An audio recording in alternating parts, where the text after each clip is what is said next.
Shalom, saudara terkasih di dalam Tuhan, balik lagi dengan saya di channel Kristenku Inspiratif. Dan kali ini kita kembali lagi bersama Bapak Pendeta Daud Tony tentunya, di mana dia memberikan pesan yang menggemparkan dunia nih. Yaitu adalah 2030, Eropa akan terbelah menjadi dua. Daud Tony di sini bongkar tentang ekonomi. Entah ini ekonominya bagus ataupun tidak, ya, yang penting kita berdoa saja dan juga rahasia Cina untuk menguasai perak. Dan tanpa basa-basi panjang lebar, langsung saja kita ke video ya bersama Bapak Pendeta Daud Tony. Mari kita simak videonya. Iya. Kita doa dulu ya. Ya. Bapa di surga, dikuduskan namamu, datang kerajaan menjadi kehendak-Mu. Berkati kami semua Tuhan, bebaskan dari yang jahat. Dalam nama Yesus, amin. Amin. Ya, Pak Gimana Daud. Pak Mas? Luar biasa Pak Daud. Apa yang Pak Daud mau bahas tentang pengetahuan umum, saudara ya. Jadi ini kali ini Pak Daud bahas pengetahuan umum, bukan sekedar iman atau rohani. Jadi gini Thomas, Pak Daud, emas dan perak, emas dan perak, harganya akan naik turun tajam. harganya akan naik turun seperti pesawat ya Pak, turbulensi Pak Daud ya. Naik turun, itu selama 2 tahun. Selama 2 tahun, dari 2026 Pak Daud ya. Sampai 2027 akhir. Sampai 2027 akhir. Oke Pak Daud. Nah setelah itu secara bertahap, naik turun, naik lagi, naik. Nah turun, naik lagi, yaitu sampai 2035. Sampai 2035 Pak Daud ya. Jadi selama 2 tahun ini,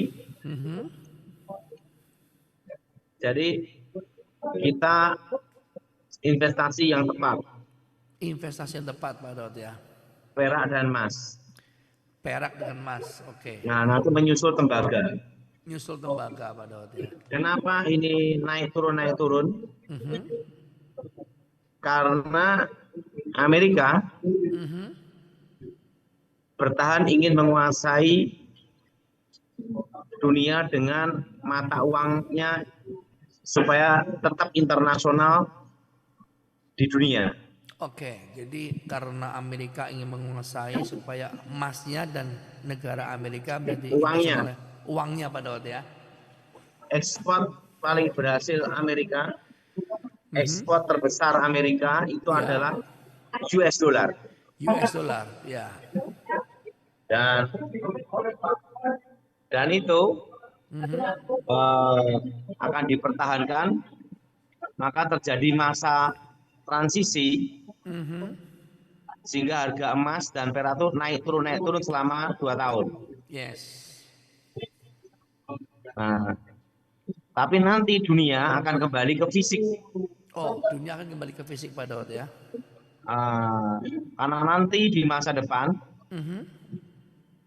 Amerika nanti di masa depan China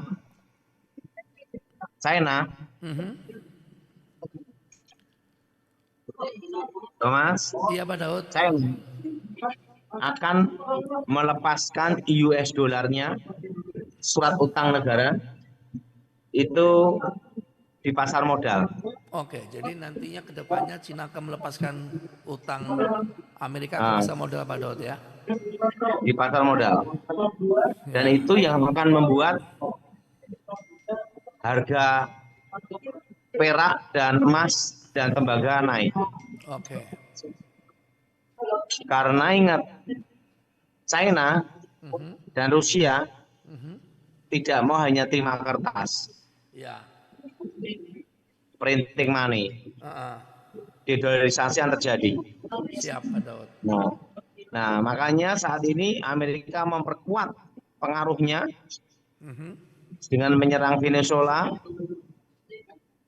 Iran, dengan tujuan supaya tetap mengendalikan dunia dengan mata uang internasionalnya US dollar.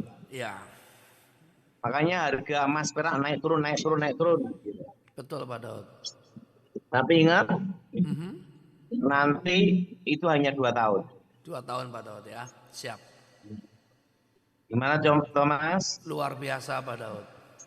Jadi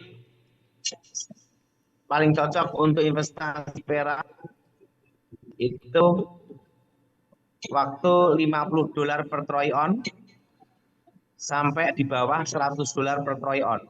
Oke. Karena nanti di 2035 tembus 625 US dollar per troy on. Iya Pak Daud. Jadi tetap investasi terbaik adalah Emas, logam mulia. logam mulia. Jadi dunia nanti akan terbagi, China dan sekutunya termasuk Rusia itu akan menguasai perak. Iya.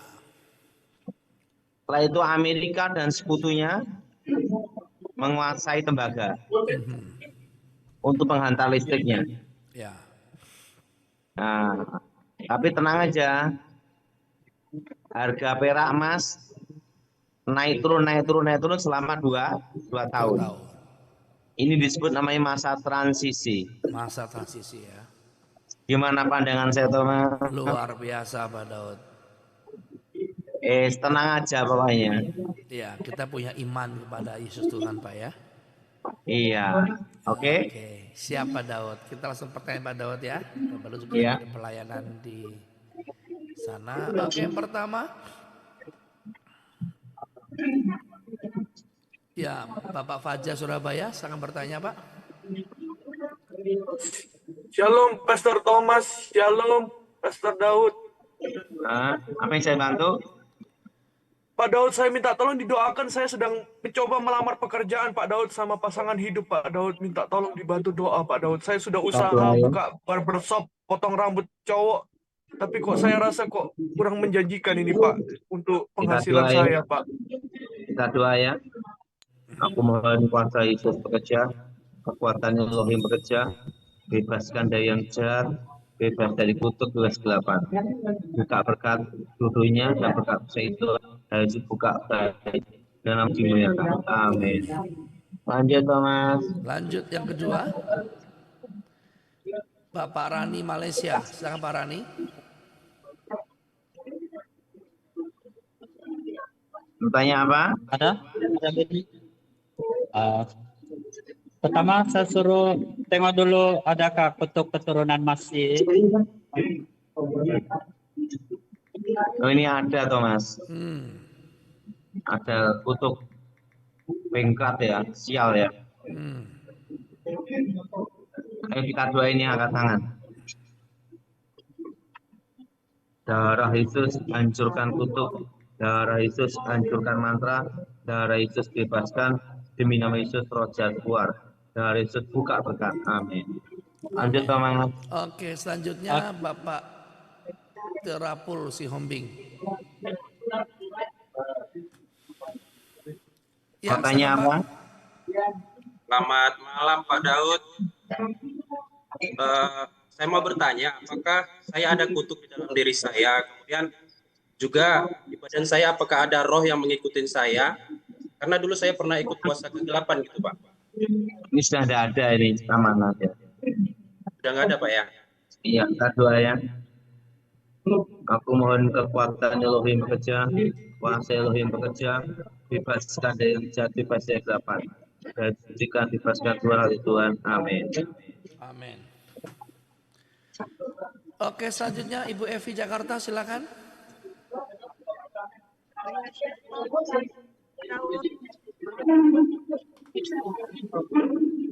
Ya, silakan Bu. Tanya, kita masih ada di orang tua.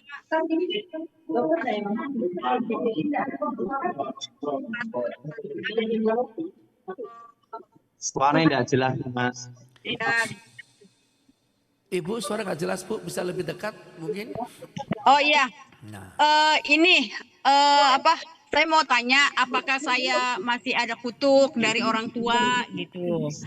Terus kenapa tanah saya kok mau dijual belum laku-laku gitu. Itu aja sih. Ini tidak ada, Thomas. nggak ada ya? Kita doain aja ya. Kuasa Yesus bekerja, buka berkat Tuhan, buka masa depan. Bebaskan dari yang jahat, bebas dari kegelapan. Yesus sucikan, buka berkatnya Tuhan. Amin. Lanjut Thomas. Oke, selanjutnya Ibu Stefani Endrika Semarang.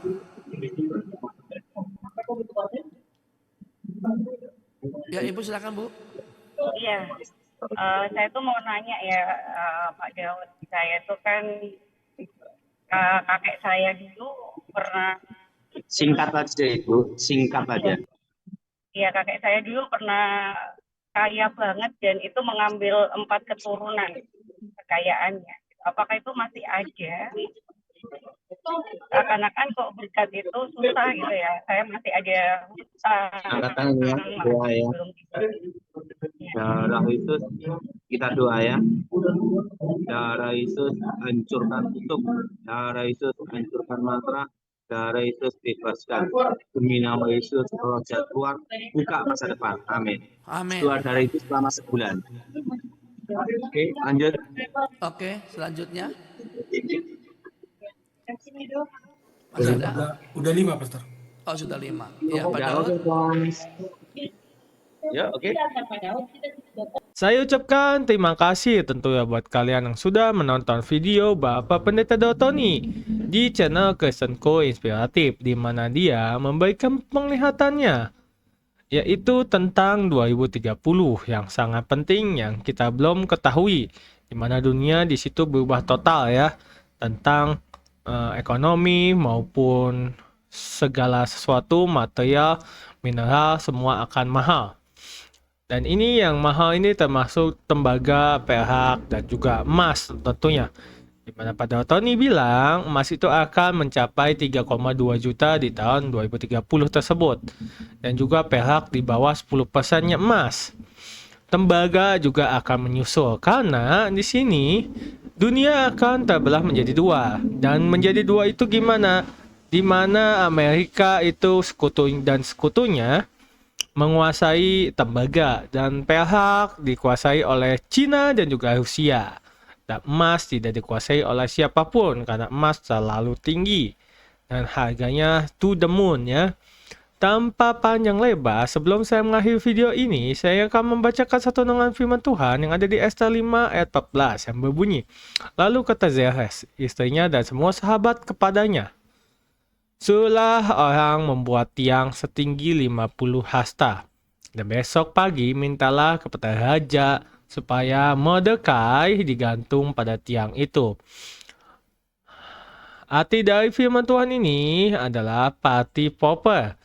Party popper adalah suatu istilah yang menunjukkan pada seseorang yang cenderung merusak suasana atau kesenangan dalam suatu acara, terutama acara pesta. Seorang party popper kerap kali akan mengeluh, mengungkit hal-hal negatif, atau bersikap pesimis sehingga membuat orang lain yang berada di dekatnya merasa tidak nyaman atau merasa bad mood dalam waktu singkat. Semakin cepat kita mengenali orang seperti ini, maka semakin cukup waktu yang dapat kita pakai untuk menemukan cara menangkal pengaruh buruk dari setiap tindakannya. Setiap orang berhak merasakan kebahagiaan, tak perlu tergoda untuk mengusiknya.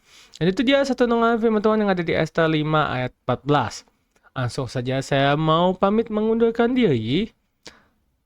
Sampai jumpa lagi tentunya di video selanjutnya. Kalian tetaplah bersama channel Kristenku Inspiratif dengan cara subscribe dan klik tombol lonceng supaya video-video berikutnya yang saya akan upload akan ternotifikasi di HP atau laptop atau device lainnya kalian yang kalian pakai untuk nonton YouTube. Saya ucapkan terima kasih, saya undur pamit, shalom and God bless you all. Pak, dukung channel ini dengan cara subscribe, like, comment, and share supaya channel ini dapat membagikan khotbah yang membangun iman kita. Terima kasih, shalom, and God bless you all. Firman Tuhan hari ini kita buka dari Yesaya 41 ayat 10. Janganlah takut, sebab aku menyertai engkau. Janganlah bimbang, sebab aku ini Allahmu. Aku akan meneguhkan, bahkan akan menolong engkau. Aku akan memegang engkau dengan tangan kananku yang membawa kemenangan. Bagi saudara yang ingin mengikuti Zoom atau ingin didoakan, hubungi nomor admin yang ada di kolom deskripsi. Selamat menyaksikan, Tuhan Yesus memberkati. Zaharia 9 ayat 9. Bersorak-soraklah dengan nyaring, hai puteri Sion, bersorak-sorailah, hai puteri Yerusalem. Lihat, rajamu datang kepadamu, ia adil dan jaya. Ia lemah lembut dan mengendarai seekor keledai beban yang mudah. Zaharia 7 ayat 9-10. Beginilah firman Tuhan semesta alam, laksanakanlah hukum yang benar dan tunjukkanlah kesetiaan dan kasih sayang kepada masing-masing. Janganlah menindas janda dan anak yatim, orang asing dan orang miskin, dan janganlah merancang kejahatan dalam hatimu terhadap masing-masing. Yohanes 8 ayat 44. Iblislah yang menjadi bapamu dan kamu ingin melakukan keinginan-keinginan bapamu. Ia adalah pembunuh manusia sejak semula dan tidak hidup dalam kebenaran, sebab di dalam dia tidak ada kebenaran. Apabila ia berkata dusta, ia berkata atas kehendaknya sendiri, sebab ia adalah pendusta dan bapa segala dusta. Yohanes 4 ayat 24. Allah itu roh dan barang siapa menyembah dia, harus menyembahnya dalam roh dan kebenaran. Yohanes 15 ayat 26. Jikalau penghibur yang akan kuutus dari Bapa datang, yaitu roh kebenaran yang keluar dari Bapa, ia akan bersaksi tentang aku. Yeah.